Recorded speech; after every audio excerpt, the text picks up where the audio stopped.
सन 8वीं सदी का भारत, सिंध की उपजाऊ जमीन, व्यापार से भरे बंदरगाह और हिंदू बौद्ध संस्कृति का अद्भुत संगम। यहीं शासन करता था एक बहादुर और न्यायप्रिय राजा, राजा दाहिर सिंह।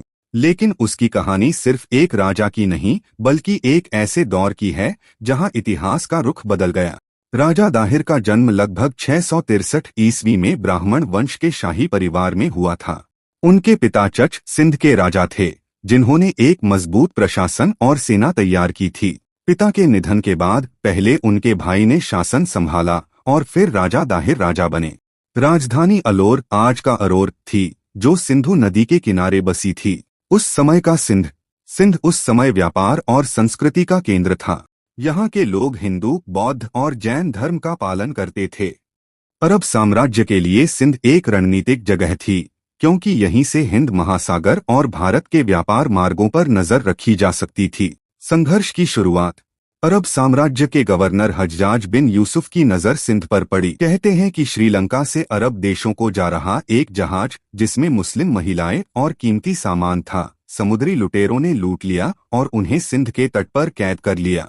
हज्जाज ने राजा दाहिर से इन लोगों को छुड़ाने की मांग की।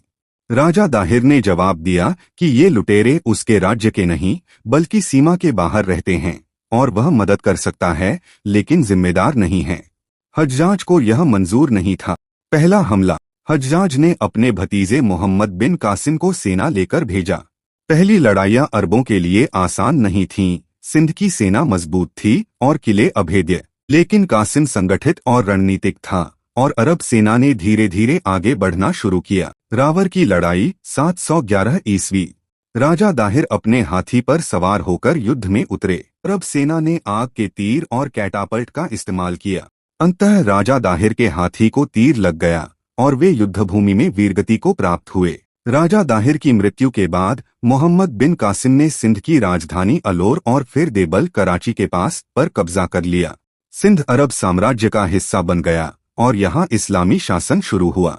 रानी और परिवार की कहानी। राजा दाहिर की पत्नियों और बेटियों को बंदी बना लिया गया।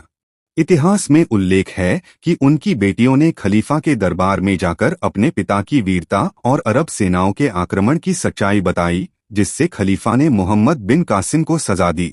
राजा दाहिर को आज भी सिंध का रक्षक और धर्मरक्षक माना जाता है। उनकी कहानी बलिदान और अपने धर्मभूमि के लिए खड़े होने का प्रतीक है।